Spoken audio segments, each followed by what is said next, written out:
আরজিকর কাণ্ডের আবহের মধ্যে এবারে জঙ্গিপুরের তৃণমূল বিধায়কের হোস্টেল থেকে উদ্ধার হলো মালদহের ফার্মাসি ছাত্রের মৃতদেহ। Zakir Hossain institute of pharmacy কলেজের প্রথম বর্ষের ছাত্র ছিল তৌহিদ করিম। চলতি মাসের 13 তারিখ রাত্রে এই কলেজের হোস্টেল থেকে উদ্ধার হয় তৌহিদের নিথর দেহ। পরিবারের অভিযোগ, পরিকল্পিতভাবে খুন করা হয়েছে তাদের ছেলেকে। ঘটনার পর স্থানীয় রঘুনাথগঞ্জ থানায় লিখিত অভিযোগ দায়ের করতে গেলে অভিযোগ নিতে অস্বীকার করে পুলিশ বলে অভিযোগ। বলা হয়, ময়নাতদন্তের রিপোর্ট আসার পরই অভিযোগপত্র নেওয়া হবে। এখানেই শেষ নয়, কলেজ কর্তৃপক্ষ এবং থানা থেকে জানানো হয় সংবাদ মাধ্যমে না জানানোর জন্য।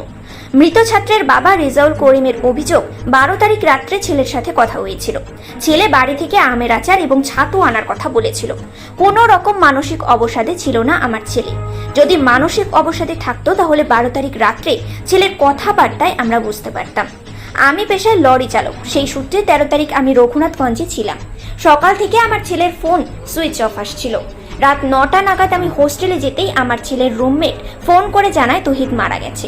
আমি হোস্টেলে গিয়ে দেখি আমার ছেলের নিথর দেহ মেঝেতে পড়ে রয়েছে। ঝুলন্ত অবস্থায় দেহ আমাদের দেখানো হয়নি, আমাদের খবর দেওয়া হয়নি, অথচ পুলিশ ঘটনাস্থলে পৌঁছে গেছে। আমি না গেলে হয়তো জানতেই পারতাম না আমার ছেলে মারা গেছে। দেহ হয়তো লোপাট করা হতো।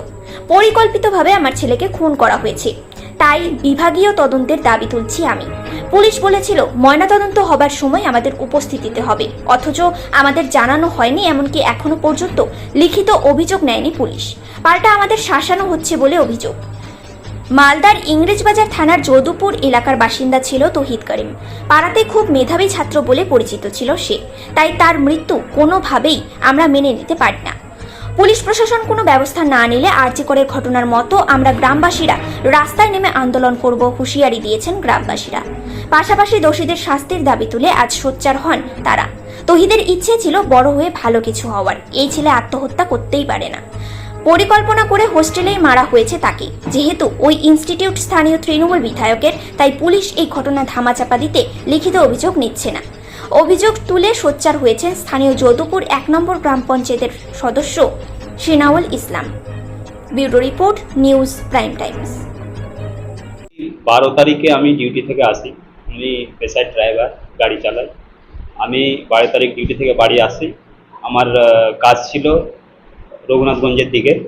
তো আমি আমার ছেলে যেহেতু রঘুনাথগঞ্জের ওই সাইডেই আপনার জাকির হোসেন ইনস্টিটিউট অফ ফার্মেসিতে পড়াশোনা করে। তো আমি আমার মিসেসকে বললাম যে যদি আমার ছেলের কোনো কিছু প্রয়োজন থাকে তাহলে জেনে নাও, আমি তো যাচ্ছি ওইদিকে, ওকে দিয়ে দেবো। এ বলে রাত্রে আমার মিসেস আমার ছেলের সঙ্গে কথা বললো, ভালোভাবে কথা হয়েছে। যা যা প্রয়োজনীয় জিনিস বলেছে, ছাতু, আচার, একটা গ্যাস সিলিন্ডার, কিছু হালকা পকেট মানি, যেগুলো যাবতীয় জিনিস সব ওরা আমার রেডি করে রেখেছিল। তারপর দিন আমি সকালে নিয়ে যাওয়ার জন্যে। রাত্রে আমরা এই কথা বলার পরে আমরা সব শুয়ে যাই। আর আমরা তারপর দিন সকালে আমি বাড়িতে বেরোনোর সময় একবার আমি আমার মিসেসকে বলি যে একটু কনফার্ম হয়ে যাও, যদি ও নিতে আসে তাহলে আমি এগুলো নিয়ে যাব, নাহলে এখন নেবো না, পরে দেবো। এ বলে ফোন করলে আমার মিসেস আমার মোবাইল থেকেই ফোন করে, কিন্তু ও ফোন ধরে না। এবার ফোন ধরে না তো আমার মিসেসের চিন্তা ভাবনা যে হয়তো বাথরুমে আছে, না হয় ক্লাসে আছে, না হয় কোনো কাজে ব্যস্ত আছে। ও ফাঁকা হলে ফোন ব্যাক করে। তো আর ও বলে আপনার রান্না বান্না কাজে ব্যস্ত হয়ে গেছে বাড়ির। আমি আমার কাজে চলে গেছি। আমি আমার কাজের যাওয়ার সারাদিন কাজ শেষের মধ্যেই আমার মিসেস আমাকে ফোন করে দিনের বেলায় যে ওর আমার ছেলের কোনো যোগাযোগ হয়েছে কিনা। আমি তো বললাম না, আমার সঙ্গে কোনো যোগাযোগ হয়নি। আর ক্লাস টাইমে ফোন করিও না, যেহেতু ক্লাস টেলাসে থাকে, ব্যস্ত থাকে, পরে ঠিক ঘুরাবে।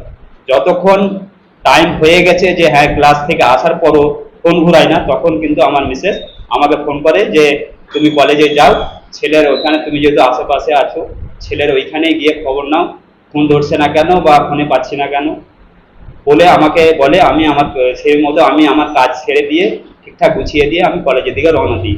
প্রায় রাত্রি তখন 9টা। কলেজ যাওয়ার আগেই কলেজের সুপার কানন চৌধুরীকে আমি ফোন করি। কানন চৌধুরীর সঙ্গে কথা হয় যে স্যার আমি তো আমার ছেলের সঙ্গে সেরকম যোগাযোগ করিনি, আমার মিসেস সারাদিন যোগাযোগ করে পাইনি আমার ছেলেকে। তো আমি হোস্টেলে ঢুকে আমার ছেলের সঙ্গে একটু কথা বলতে চাই বা একটু দেখা করতে চাই, আমাকে একটু অনুমতি দেন। উনি আমাকে অনুমতি দিয়েছেন। কলেজে ঢুকেছি। জাস্ট আমি কলেজে গেটে পা দিয়েছি, ততক্ষণ আমার মিসেস আমাকে আবার ফোন করছে যে আমার ছেলে মারা গেছে। গেছিলাম, তাই আমার গ্রাম থেকে প্রায় 50-60 জন গেছিল। গিয়ে ওইখানে থানায় যাওয়ার পরে আমাদের 3 থেকে 4-5 জনের মতন ভিতরে ঢুকছিল, বাকি সব বাইরেই ছিল। আমাদের 5 জনের মধ্যে 5 জনকে থানার মেজবাবু, জানি না ভদ্রলোকের নাম, মেজবাবু আমাদেরকে ঠিকঠাকভাবে বুঝিয়ে, মানে জিডি না নিয়ে, এফআইআর না নিয়ে আমাদেরকে বুঝিয়ে ওখান থেকে পাঠিয়ে দিল। আর আমাদেরকে বললো কোনো অসুবিধা নাই, পোস্টমর্টমটা হোক, পোস্টমর্টমের রিপোর্টটা কি আসছে আমরা দেখি, তারপরে আমরাই ডেকে আপনাদের কেস করবো। আর পোস্টমর্টম আপনারা চিন্তা করেন না, আপনারা যদি সন্দেহ মনে করেন, পোস্টমর্টম হওয়ার সময় আপনাদের লোক দাঁড়িয়ে থাকবে সামনে, যে দেখতে পারবে তাকে রাখবো, আর আমাদেরও লোক রাখবো। কিন্তু এরকম এফআইআর জিডি নেয়নি, আর পোস্টমর্টম করার সময় আমাদের কোনো লোক রাখেনি। পোস্টমর্টম করার সময় ডাকেনি এটা আমাদেরকে ডাকেনি। আর মিডিয়াকেও কি জানাতে পারবে? মিডিয়াকে জানাতে পারছিল, বলছে মিডিয়া ইনফরমেশন করিও না, যতটা হয় আমরা সামলে নেব, কোনো অসুবিধা হতে দেবো না। এরকম চিন্তা ভাবনায় আমাদের কোনো মিডিয়া দেয়নি। আজকে আমি আপনার থানার এসআই শাহজাহান শেখ, ওনাকে আমি ফোন করলাম যে দাদা স্যার আমার আপনার পোস্টমর্টম রিপোর্টটা আমাকে দিলে ভালো হতো, তাহলে আমি আগে বাড়তে পারবো, বা আমি কিছু স্টেপ, যেহেতু আপনারা কোনো জিডি নেননি, আমি তো কিছুই এখন ধোঁয়াশায় পড়ে আছি, আমার ছেলে আর মানে কি হলো না হলো আমি তো কোনো কিছুই বুঝতে পারছি না। তো উনি আমাকে উল্টাপাল্টা আরো থ্রেট দিয়ে, আমাকে ধমক দিয়ে কথা বলছে যে না। আমার ছেলেকে আমি ফোন করেছি, আমার ছেলে আমাকে সোমবারের দিন রাত্রি 9টার সময় ফোন করছে, আম্মা বাবা আসবে, বাবাকে ছাতু দিবা, গ্যাস সিলিন্ডার দিবা, আর কিছু পারলে টাকা দিবা, আর আচার দিবা। এই বলে ফোন কাটলো। আমাকে বলছে কি করছো? ঘুমিয়ে আছি। আবার সকালে ফোন করছি ওর বাবাকে যে আমি তো দিব, তো ও তো আসবে রাস্তায়। ওকেও ফোন করছি, ফোন আর ধরছে না। ওর বাবাকে বলছি, ফোন ধরলো না, যে বলছে ছাড়ো, আমি আবার কালকে যাব, তখন নিয়ে যাব। এই বলে রাখলো, আর করলাম না। আবার সন্ধ্যার সময় আমার ভাতিজা ফোন করছে, আন্টি তুই কোথায়? আমি বলছি বাড়িতে নাই রে, হস্টেলে আছে। বলছে আন্টি আমার দরকারি আছে খুব কথা। ও আমার ফোন ধরছে না। আমি বলছি বেটা আমারও ফোন ধরেনি, ওর বাবার মোবাইল থেকে বলে করেছি। এমন হয় না কোনোদিন ওর বাবার ফোনের উত্তর দেয় না, তবু ওর বাবার ফোন ধরেনি। আমাদের গ্রামের ছেলে তহিদ করিম